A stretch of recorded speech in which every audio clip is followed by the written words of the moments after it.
November 23rd, Alex Jones would finally confront David Gergen, White House insider that he has been trying to get in contact with years because he believes he might be at the center point of all of his conspiracies. David Gergen, top presidential advisor to Ford, Reagan, George Herbert Walker Bush, and Bill Clinton. We couldn't believe our luck. It just so happens that David Gergen is also a prominent member of the Bohemian Grove, the offshoot of Skull and Bones. This insider of insiders, a staple of the White House for 22 years, got very upset when we brought up Bohemian Grove to him. He didn't deny its existence. He didn't deny that he was a member. He didn't deny the rituals. He just became angry and didn't act very gentlemanly. We're talking to David Gergen, and he has advised several presidents and, of course, has written quite a few books and is I would call you a political pundit or researcher? Commentary at Over the Hill, whatever. Okay. How long have you been in New York? About 4 hours. What do you think of this circus? Well, I haven't seen all the protests yet, but I've never seen as much security for a convention as we have here. And it's, the city's almost closed down. I think it's remarkable. I think it's an unfortunate turn for politics that we have to have this many police around. There's been a lot of news articles and reports saying that there's a heightened risk of terror attacks. Do you think that's? Do you think there's a chance of that, or comments? I think. Well, listen, they just arrested. I think they're broken up some plot allegedly to somebody wanted to blow up subways. Yeah, I think it's a very real danger, and you've got. Madison Square Garden is sitting right, basically on top of a train station, and Boston Convention was right on top of a train station. You just have to remember that trains are very accessible, vulnerable, and that's what happened in Spain. They went after trains and they blew some trains up, and it wasn't very expensive. So I think there's that danger, but I think the police are on top of it. They're treating this as a special security event, which means there's not only the obvious police around, but believe me, there's a lot of private stuff going on here. Okay, one last question. I read a Washington Times article many years ago where you had a comment about the organization, and then now it's been in the Wall Street Journal, it's been in a lot of different newspapers, and that's the Bohemian Grove. And back in, 1996, when you joined as a Clinton advisor, the Republicans were criticizing you, oh, what about Bohemian Grove? And then you countered them by saying, hey, I don't run around in the woods naked. What did that mean? Here is the before-mentioned Washington Times article where he said, I didn't run around naked like they do. I don't know what quote you're referring to. I'm not aware of any quote like that. Listen, I am a happy member of the Bohemian Grove. I like the folks who come there, and it's really inappropriate for me to talk about the group beyond that. Thank you. Have you been there for the ceremony with the cremation of care? Frankly, I don't think that's something I need to talk to you about.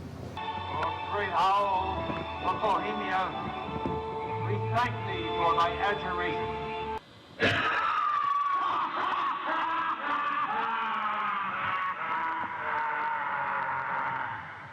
Have you been there for the ceremony with the cremation of care? Frankly, I don't think that's something I need to talk to you about. Really? That's right. Well, I'm Alex Jones, and I snuck in there in 2000. I'm the guy that blew it wide open and got the video. It's been on national TV. Well, I disrespect you for that. You do? I do. But it's a lot of big public officials going in there. Don't we deserve to know? I don't know anything about you, and I don't know anything about your film. But if you go in there with an understanding, you violated that understanding by releasing that film, and I don't respect you for that. Really? But we have public officials. I'm sorry. You took an understanding when you went in there that you would not do that film. And did you have an understanding when you went in there? No. Did you crash it? Yes. Yeah, and it has no trespassing signs there too, doesn't it? No, they put them up after. Oh, I'm sorry. Just walked in. I'm sorry, sir. I've been there before. I know what the circumstances are, and I'm sorry you violated the understandings. That was not a gentlemanly thing to do. But what about the ritual? Is the ritual gentlemanly?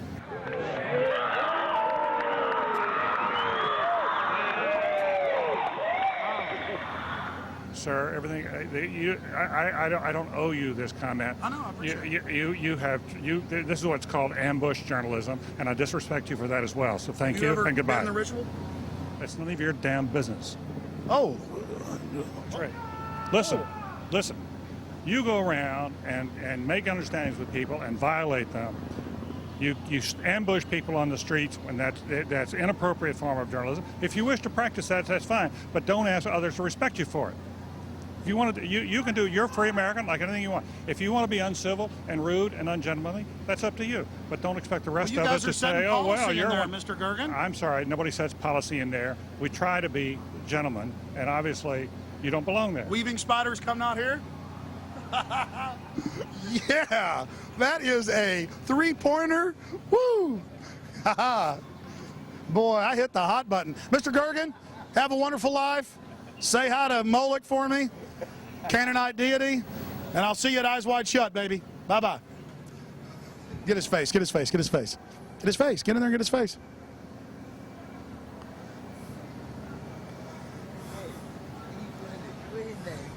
David Gergen. David Gergen says that we're angry? The real wild card here are the demonstrators. We just don't know where this is going to go. While they were peaceful today, there's a lot more anger among those demonstrators than is evident. You talk to them today, they're pretty angry people.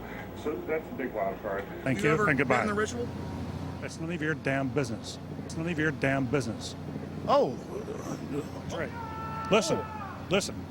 Just look at him. That's a face keeping a lot of secrets. He's got some stories to tell. And remember that Washington Times article? It talked about all the other organizations that he resigned from. It mentions the Trilateral Commission, the Council on Foreign Relations, all of them groups dedicated to setting up a world government and destroying American sovereignty. You're looking at video that I personally shot during the cremation of care ritual held at Bohemian Grove. My documentary film, Dark Secrets Inside Bohemian Grove, details how world leaders from across the planet meet every July and actually engage in mock human sacrifices to the Canaanite deity Moloch. They bring a bound body in an effigy of a child and sacrifice it to the idol. And incredibly, most of those in attendance are our supposed Christian conservative leaders. Here's a video still I shot while I was inside of the encampment. You see a human skull in effigy. And let's look at that deity they worship, Moloch, a Semitic deity mentioned in the Bible whose worship was marked by the human sacrifice of children. Since we blew their cover in 2000, the Grove's gone public to a certain extent. They released this photo of a 1915 ritual. Here you have the hooded figure over the mock sacrifice. And here's a simulated hanging from 1908. In this picture, you see a photo from 1909 with what looks like public officials in attendance. A black boy is tied down to some type of table, and around him we see people in strange garb. I'll leave it to you to figure out what they're doing. In 2004, the Grove released this photo from 1934 of members in hoods. The Canaanite deity Moloch was worshipped in Greece, Babylon, and then later in Europe. It is normally symbolized by a bull or an owl or some type of horned beast, and children are sacrificed to it. It is the precursor of all modern death cults. I was able to get out of the cult compound with this program cover from the cremation of care, and right on the front, where a child would be burned, they had photoshopped in the image of a skeleton burning in the flames. What purpose does this all serve, having world leaders congregate and engage in an ancient Canaanite ritual of mock child sacrifice? It's a way of binding them together, whether it's George Herbert Walker Bush or Henry Kissinger or Ronald Reagan or Federal Reserve Chairman Alan Greenspan, who's been a member since 1984. It's about bringing them together. Nowhere is the origin of the cult more in evidence than in former German Chancellor Helmut Schmidt's own autobiography, Men and Powers, a political retrospective. He talks about how they have their own German groves where they do these rituals, these, quote, druidic rituals. But he says his favorite place to do the rituals is at Bohemian Grove. This is a book that you can get at the library written by him. He talks about the Trilateral Commission, the CFR, the Bilderberg Group, and world government. And he says that much of the decisions are made at the Bohemian Grove. Pictures of George W. Bush and his father, Newt Gingrich. We see all of these different famous individuals there at the Grove. Walter Cronkite, Jimmy Carter, Jack Kemp, Richard Milhous Nixon. The list goes on and on. If you're still doubting reality, here is a November 1989 issue of Spy magazine. The Grove released photos of themselves dancing around dressed like women. And in the article, they admit that they do mock human sacrifices. The article went on to show artist renditions of the Moloch idol, as well as discussing how they bus in male prostitutes and how AIDS was a big problem. Then a New York Post article in July of 2004 reported how a top gay porn star serviced the moguls at the Bohemian Grove. This 1914 Bohemian Grove annal has a swastika on its cover, and inside it talks about how they're a German death cult founded by the Illuminati. But some of you are saying, wait a minute, the Nazis invented the swastika. That was their symbol. You're talking about 1914 and 1920. My friends, the swastika was used by the Buddhists. It was used by Native Americans. It is a sun symbol, and it was used by Druids in Europe thousands of years ago. In the 1920s and 30s in the U.S., it was a symbol of good luck, like a horseshoe. But for the Nazis and members of the Bohemian Grove, it was a symbol of power. And Adolf Hitler was obsessed with the occult. The roots of Nazi Germany grew out of groups like the Thule and Thule Society, organizations obsessed with black magic, which themselves sprung from older organizations like the Illuminati. All of these groups corresponded and called themselves Orders of the Death's Head. Adolf Hitler was a member of the Thule Society. Here you see one of their publication covers from 1919. He took their symbol as the signet of his party. It has been reported that after Madame Blavatsky died, Aleister Crowley became the head of the German Illuminati, also known as the OTO. Aleister Crowley was called the most evil man alive because of the bloodthirsty rituals he engaged in. It's important to note that both of his children died in questionable circumstances. So should we be surprised that the leader of the Third Reich, who killed millions of people, was an adherent of both of these sickening individuals? The Waffen-SS were the henchmen of the Nazi Party, and they wore an aluminum or silver death's head on their hats.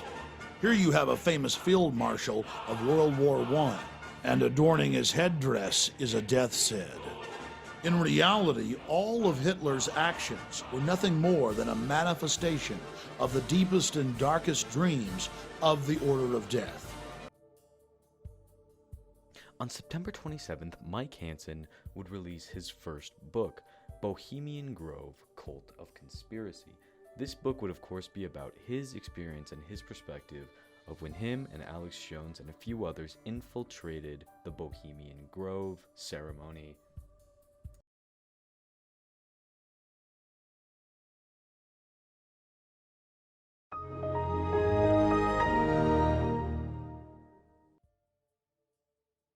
In December of 2004, an avid Alex Jones viewer, who was not a supporter of him and didn't like him at all, would begin to document his website and a bit of his internet activity starting in early December of 2004. This man would only be known as The Machine. The Machine would create a website for the purpose of documenting Alex Jones and would start by uploading a few screenshots of his website taken in 1999. The first screenshot being of the homepage and of the main articles that were being shown for the day. Some notable ones are NATO prepares to invade, is NATO guilty of war crimes, and spy suspect says he helped the FBI. The next screenshot would be of the lower half of the main page of his website with a few categories, one being Bill Clinton, one being Chinagate, and one being Police State, which of course would have been the movie that he was working on at the time in 1999. The final screenshot of 1999 would be a bit of a call to action. InfoWars.